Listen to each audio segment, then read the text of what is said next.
ಇಲ್ಲ. ಆ ನೀಚ ರಾಕ್ಷಸ ಚಕ್ರತೀರ್ಥ ಇಲ್ಲಿಗೆ ಏಕೆ ಬಂದಿದ್ದನಂತೆಯೇ? ಇಲ್ಲಿ ಏಕೆ ಬಂದಿದ್ದ? ನನಗೆ ಯಾವುದೂ ಗೊತ್ತಿಲ್ಲ ಪ್ರಶಾಂತ್, ನನಗೆ ಯಾವುದೂ ಗೊತ್ತಿಲ್ಲ. ಆದ್ರೆ ನಿಮ್ಮ ಅಣ್ಣನವರು ಹೋದ ಮೇಲೆ ನನ್ನ ತಲೆಗೆ ಸುತ್ತು ಬಂದು ನಾನು ಕೆಳಗೆ ಬಿದ್ದುಬಿಟ್ಟೆ. ಹಾಗಾದರೆ ಈ ಮನೆಯಲ್ಲಿ ಏನೋ ಮೋಸ ನಡೀತಾ ಇದೆ. ನನಗೆ ಆ ಸುಮಿತ್ರಾಳ ಮೇಲೆಯೇ ಸಂಶಯ ಬರುತ್ತಿದೆ. ಅತ್ತಿಗೆ ಪ್ರಶಾಂತ, ಸುಮಿತ್ರಾ ಅಂತವಳಲ್ಲ, ತುಂಬಾ ಒಳ್ಳೆಯವಳು ಅವಳು. ಅತ್ತಿಗೆ, ಆರೋಗ್ಯವಾಗಿದ್ದ ನಿಮಗೆ ಒಮ್ಮಿಂದೊಮ್ಮೆಲೆ ಈ ರೀತಿ ತಲೆಗೆ ಸುತ್ತು ಬರಲು ಕಾರಣವೇನಮ್ಮ? ಕಾರಣವೇನು? ಹಾಲು ಕುಡಿದ ಮೇಲೆ. ಅಂದರೆ ಆ ಕುಟಿಲ ಬುದ್ಧಿಯ ಲೇಸಿ ಮನದ ಹೆಣ್ಣು ಸುಮಿತ್ರಾಳ ಯಾಕೆ ಈ ಹಾಲಿನಲ್ಲಿ ವಿಷ ಬೆರೆಸಿರಬಾರದು? ಅತ್ತಿಗೆ ಪ್ರಶಾಂತ, ಅವಳು ತುಂಬಾ ಒಳ್ಳೆಯವಳು, ಅಂತವಳಲ್ಲ ಅವಳು. ಹಾಗಾದರೆ ಇದ್ದು ಮೂವರಲ್ಲಿ ಕತ್ತವರಾರು? ಅತ್ತಿಗೆ ಕತ್ತವರಾರು? ಪ್ರಶಾಂತ, ಅದೆಲ್ಲ ದೈವ ವಿಚ್ಛೆ. ಅತ್ತಿಗೆ, ಇದೆಲ್ಲವನ್ನು ನಾನು ವಿಚಾರಿಸುತ್ತೇನೆ. ನಡೆಯಪ್ಪ, ನೀನು ಮಲಗಿಕೋ. ನಡೆ ಅತ್ತಿಗೆ, ಮಲಗಿಕೋ, ನಡೆ. ಆಯ್ತು ಪ್ರಶಾಂತ್. ಶಾಂತ, ನೀನು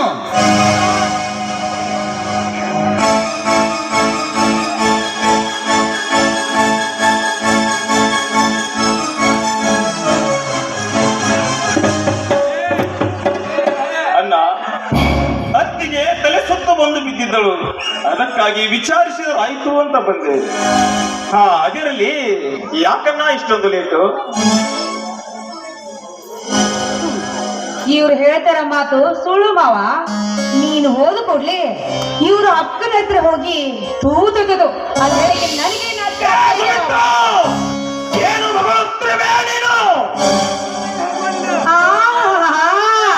ತುಂಬಾ ಚೆನ್ನಾಗಿದೆ ನಿಮ್ಮ ಮಾತು. ನುಡ್ತಿದ್ದ ಇದ್ದಾಗ ಹೇಳಿದ್ರೆ ಎದ್ದು ಬದು ಎಲ್ಲಿ ಗೊತ್ತಂತೆ ಮಾವ. ನಾನು ಹೇಳ್ತಿರೋ ಮಾತು ನಿಜ. ನೋಡಿ, ನನ್ನ ಮೇಲೆ ಹಾನಿ ಮಾಡಿ ಹೇಳ್ತಾ ಇದ್ದೇನೆ. ಇವ್ರು ಅವ್ರ ಜೊತೆ ಚೆಕ್ಕಂಡ್ ಆಡ್ತಾ ಇದ್ರು. ಪವಿತ್ರವಾದ ಸಂಬಂಧಕ್ಕೆ ನಿನ್ನ ಹಲಸ ಬುದ್ಧಿಯ ಅಪವಾದವನ್ನು ಕೊಟ್ಟು ಈ ಸಮಾಜಕ್ಕೆ ನನ್ನೆಲ್ಲ ಹೊರತಾದವೆಂದು ಮಾಡಬೇಕೆಂದ್ರೆ ಮೇಲೆ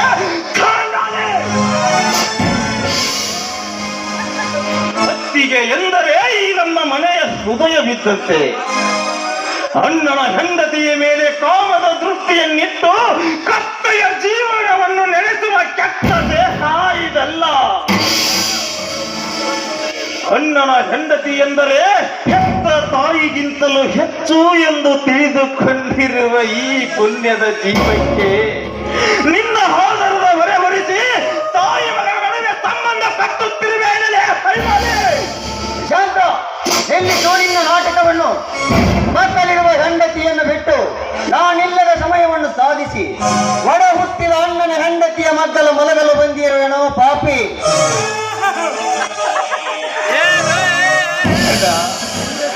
ಹೊಡೆಯಲ್ಲ ಹೊಡೆ, ನಿನಗೆ ತೃಪ್ತಿಯಾಗುವವರೆಗೂ ಹೊಡೆ.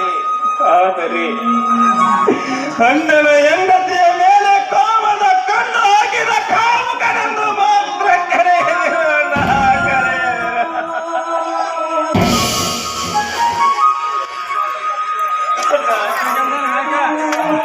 ಅಣ್ಣ, ನೀನು ಕುಡಿದಿರುವುದು ನಾನು ಕುಡಿದಿರುವುದು ಒಂದೇ ತಾಯಿಯ ಮುಲೆಹಾಲಲ್ಲ, ಒಂದೇ ತಾಯಿಯ ಮುಲೆಹಾಲು.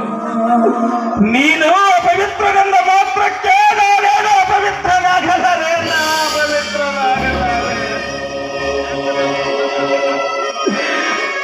ಈ ನನ್ನ ಹುಟ್ಟಿಗೆ ಕಾರಣವಾದ ಆ ನನ್ನ ಹೆತ್ತ ತಂದೆ ತಾಯಿಯ ಮೇಲೆ ಆಣೆ ಇಟ್ಟು ಹೇಳುತ್ತೇನೆ, ಈ ಹೆತ್ತವನನ್ನು ಬಯಸಿ ನಾನು ಅವನ ನರಕಕ್ಕೆ ಹೋಗಲಿ, ನಾನು ಅವನ ನರಕಕ್ಕೆ ಹೋಗಲಿ. ಭಕ್ತಿಗೆ ನಮ್ಮ ಮನೆಗೆ ಬಂದ ಪರದೈವವನ್ನ ಪರದೈವ ನಮ್ಮಿಬ್ಬರ ತಾಯಿಯ ಮೊಲೆ ಹಾಲಿನಲ್ಲಿ ಭೇದವಿಲ್ಲ ಎನ್ನುವುದಕ್ಕೆ ಕಣ್ಣಿಲ್ಲದ ಈ ನನ್ನತ್ತಿಗೆಯನ್ನು ಮದುವೆಯಾಗಿ ಬಾಳು ನೀಡಿದ ನೀನು ನಿಜವಾಗಿಯೂ ದೇವಮಾನವನನ್ನ, ದೇವಮಾನವ. ಸುಮಿತ್ರ, ಈ ಮಹಾತಾಯಿಗೂ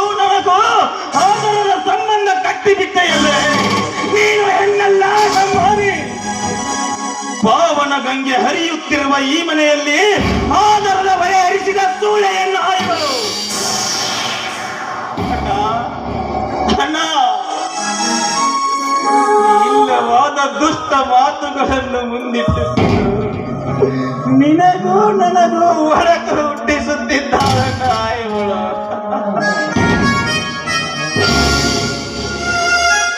ಒಂದೊಂದು ದಿನ ಮರಗಿ ಸಾಯುವುದು ಬೇಡಲ್ಲ. ನೋಡು, ನಿನಗೆ ನನ್ನ ಮೇಲೆ ಕೋಪವಿದ್ದರೆ ಈಗಲೇ ನನ್ನನ್ನು ಕಟ್ಟಿ ಹಾಕಿಬಿಡಣ್ಣ.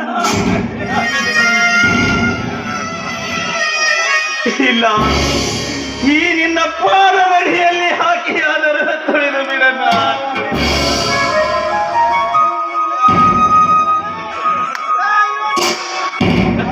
ತಾಯಿಯಂತಿರುವ ಈ ನನ್ನಪ್ಪಿಗೆಯನ್ನು ಕಾಮನ ದೃಷ್ಟಿಯಿಂದ ನೋಡಿದ್ದೆ ನಿಜವಾದರೆ ಈ ನನ್ನ ಕಣ್ಣುಗಳೇ ಹಿಂಗಿ ಹೋಗಲ್ಲ.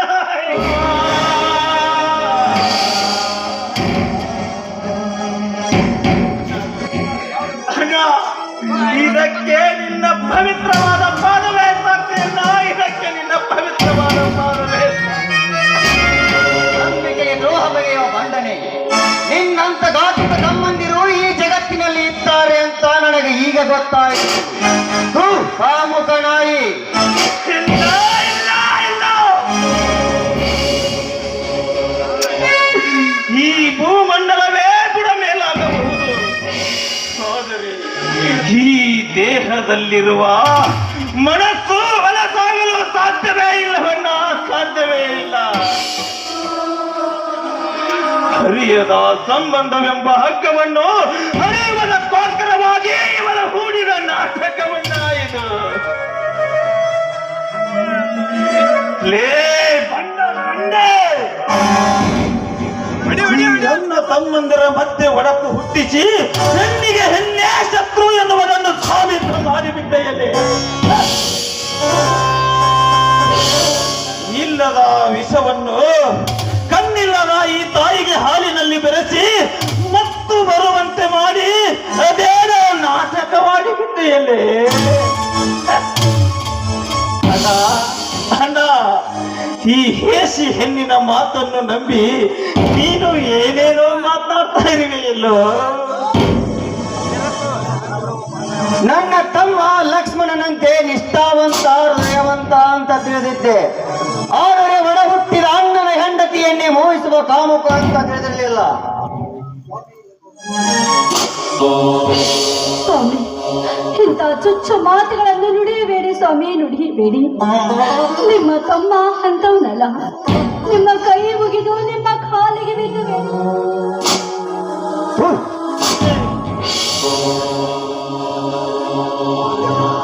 ಆ ದೇವರಂತವನಿಂದಲೇ ತಾಳಿ ಕಟ್ಟಿಸಿಕೊಳ್ಳೆ ಆದರದ ಹೆಣ್ಣೆ. ಕಟ್ಟಿದ ತಾಳಿಯನ್ನು ಪರಮ ಪವಿತ್ರವಾಗಿ ಹೊಳೆದು ಶೋಭಿಸುವ ನಮ್ಮ ಬಾಲ ಕನ್ನಡಿಯು ಇನ್ನು ಹೊಳೆದು ಚೂರಾಗುವಂತಾಯಿತಲ್ಲ.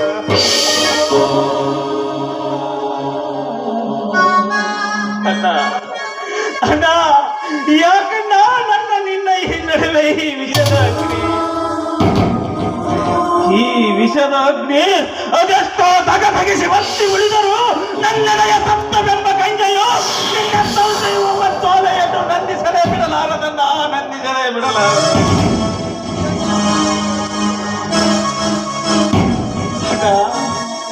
ಅಣ್ಣ, ಈ ಹೇಸಿ ಹೆಣ್ಣಿನ ಮಾತನ್ನು ನಂಬಿ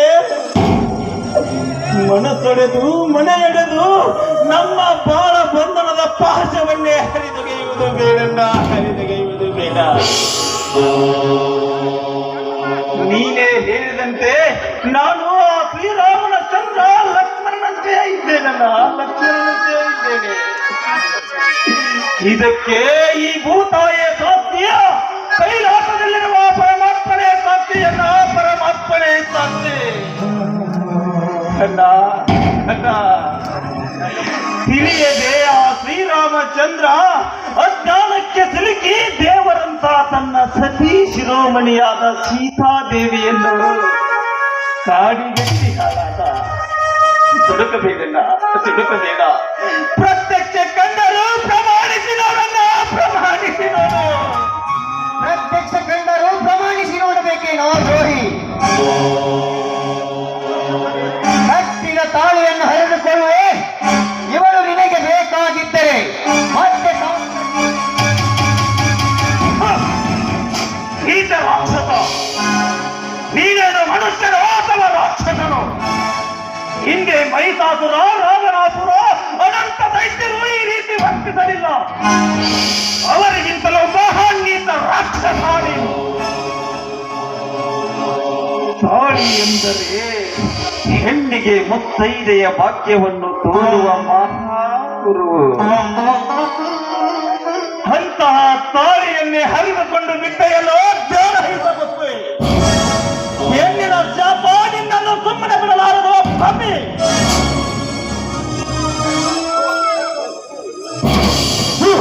ಇವಳ ಒಂದು ಹೆಣ್ಣು ಬಡವನ ತಂಗಿ ಕುರುಡಿ ಅಂತ ಕರುಣೆ ತೋರಿದರೆ ಈ ಹೆಣ್ಣಿನ ತುಂಬ ಕಾಮವೇ ತುಂಬಿದೆ. ಇವಳು ಅಂತಿಂತ ಹೆಣ್ಣಲ್ಲ, ಕಂಡಗಳಿಗೆ ಸುಖ ಹೊಂದುವ ಬಂಡರಂಡೆ. ತಾಯಿ ಮತ್ತು ನನ್ನ ತಾಯಿಯ ಚೊಚ್ಚಲ ಮಗನೇ, ನಿನ್ನ ತಮ್ಮನಾಗಿ ಹುಟ್ಟಿದ್ದಕ್ಕೂ ನನ್ನ ಜನ್ಮ ಸಾರ್ಥಕವಾಯಿತು. ನನಗೆ ಸರಿಯಾದ ಬಹುಮಾನವನ್ನೇ ಕೊಟ್ಟೆ.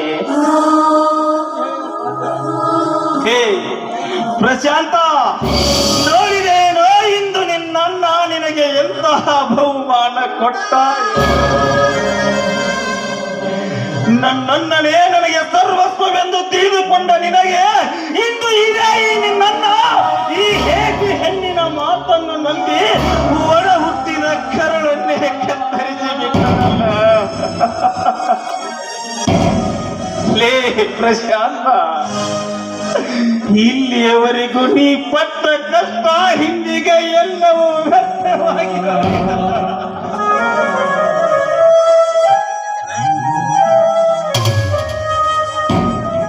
ಅಣ್ಣನ ಹೆಂಡತಿಯ ಮೇಲೆ ಕಾಮದ ಕಣ್ಣು ಹಾಕಿದ ಕತ್ತ ಮಾಡಬನಿವನೆಂದು ಜನರು ಪಟ್ಟು ಮಾಡಿ ತೋರಿಸಿ ಕೇಕೆ ಹಾಕಿ ನಗು ಬರ್ತಾ ಇದ್ದಲ್ಲ.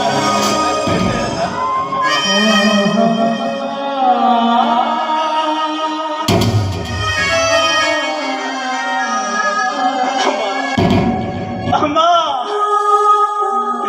ನೋಡಿದೆ ನಮ್ಮ ಈ ನಿನ್ನ ಮಗನ ದೌರ್ಭಾಗ್ಯವನ್ನು.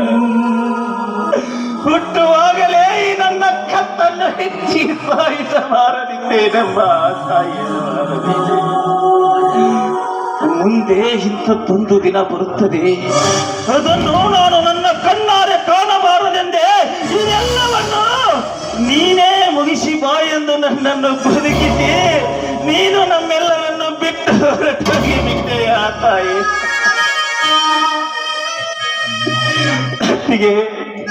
ಅತ್ತಿಗೆ ಪವಿತ್ರ ಎನ್ನುವ ಶಬ್ದಕ್ಕೆ ಬೆಂಕಿ ಇಟ್ಟ ಬಿಟ್ಟರಮ್ಮ. ನನ್ನ ಸಿಟ್ಟು ನೆತ್ತಿಗೇರುವವರೆಗೆ ನೀವು ಇಲ್ಲಿಂದ ಕಾಲು ಕಿತ್ತರೆ ಸರಿ, ಇಲ್ಲದಿದ್ದರೆ ಸುಟ್ಟು ಬಿಡುವೆ.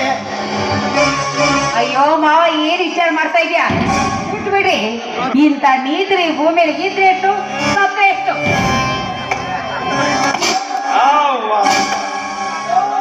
ಹುಟ್ಟಿದರೆ ಹುಟ್ಟಬೇಕು ನಿನ್ನಂತ ಹೆಣ್ಣುಗಳು ಈ ಭೂಮಿಯ ಮೇಲೆ. ನಿನ್ನಂತ ಹೆಣ್ಣುಗಳು ಹುಟ್ಟಿದ್ದರಿಂದಲೇ ಅದೆಷ್ಟೋ ಒಂದಾಗಿದ್ದ ಮೇತನಗಳು ಎಂದು ಬೆಳಕಾಗುತ್ತಿವೆ.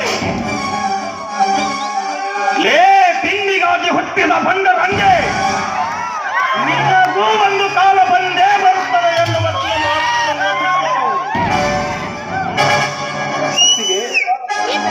ನಾವಿಂದ ಹೋಗೋಣ. ಈ ಮನೆಯಲ್ಲಿ ನಾವು ಇಷ್ಟೇ ದಿವಸ ಇರಬಹುದೆಂದು ಆ ದೇವರು ಬರೆದಂತೆ ಕಾಣುತ್ತಿದೆ.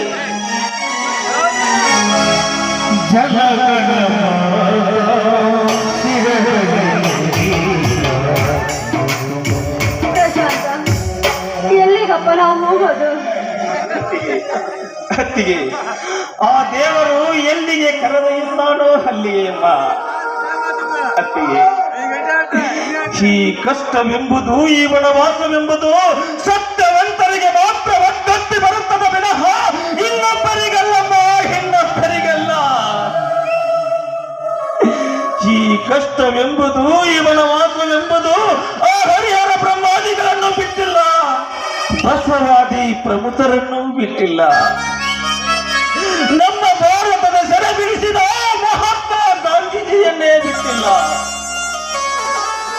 ಧರ್ಮದ ಮರವನ್ನು ಬೆಳೆಸಲು ಹೋದ ಅಣ್ಣ ಬಸವಣ್ಣನನ್ನೇ ಕಲ್ಲಿನಿಂದ ಹೊಡೆದು ಹೊಳೆ ಹಾರಿಸಲಿಲ್ಲವೇ? ಅಕ್ಕ ಮಹಾದೇವಿಯನ್ನು ಬತ್ತಲೆ ಮಾಡಿ ಓಡಿಸಲಿಲ್ಲವೇ? ತುಂಬಿದ ಮನೆಯಲ್ಲಿ ಅಮೃತವೇ ಇರುವಾಗ ಆ ಹೇಮರತ್ತಿ ಮಲ್ಲಮ್ಮನಿಗೆ ಹಳಸಿದ ಬಲಿ ಉಳಿಸಲಿಲ್ಲವೇ? ಯೇಸು ಕ್ರಿಸ್ತನ ತಲೆಯ ಮೇಲೆ ಮಳೆ ಜಡಿಯಲಿಲ್ಲವೇ? ಸತ್ಯ ಹರಿಶ್ಚಂದ್ರನನ್ನು ಸ್ಮಶಾನ ಕಾಯಿಸಲಿಲ್ಲವೇ? ಅಂಥವರಿಗೆ ವೈಕುಂಠದ ಹರಿಯೇನರ ವೇಷ ತೊಟ್ಟು ರಾಮನಾಗಿ ಭೂಮಿಗೆ ಬಂದಾಗ ವನವಾಸ ಅನುಭವಿಸಲಿಲ್ಲವೇ? ಅಂಥವರಿಗೆ ವಿಧಿಯು ಬೆಂಬತ್ತಿ ಕಾಡುತ್ತಿರುವಾಗ ಇನ್ನು ಏಕಚಿತ್ತ ನರಮನುಷ್ಯರಾದ ನಮ್ಮಂಥವರು ಕಾಡಿದವ ಪ್ರತಾಪ್ ಲೇ ಕಾತಿಯ ಮಾನ ಕಲಿಯುವ ಅಬದ್ಧ ರಕ್ಷಕ, ಕಿವಿ ಗೊತ್ತು ಕೇಳು. ಯಾವ ಕೈಗಳಿಂದ ಈ ನನ್ನ ಅತ್ತಿಗೆಯ ಕೊರಳ ತಾಳಿಯನ್ನು ಹರಿದುಕೊಂಡು ಹೊರನುಗ್ಗುತ್ತಿದೆಯೋ ಅದೇ ಕೈಗಳಿಂದ ಮತ್ತೆ ನನ್ನ ಅತ್ತಿಗೆಯ ಕೊರಳಿಗೆ ತಾಳಿ ಕಟ್ಟಿಸದಿದ್ದರೆ ನನ್ನ ಹೆಸರು ಪ್ರಶಾಂತನೇ ಅಲ್ಲ.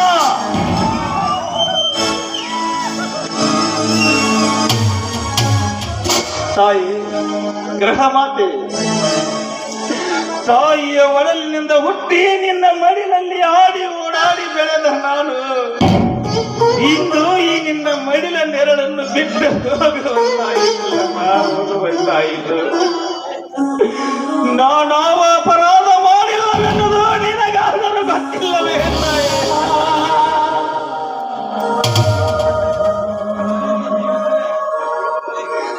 ಇಲ್ಲಿಯವರೆಗೂ ಮಳೆ ಚಳಿ ಗಾಳಿ ಬಿಸಿಲಿನಿಂದ ರಕ್ಷಿಸಿದ ನಿನಗೆ ನನ್ನ ಕೊನೆಯ ನಮಸ್ಕಾರ ತಾಯಿ, ನಿನಗೆ ನನ್ನ ಕೊನೆಯ ನಮಸ್ಕಾರ.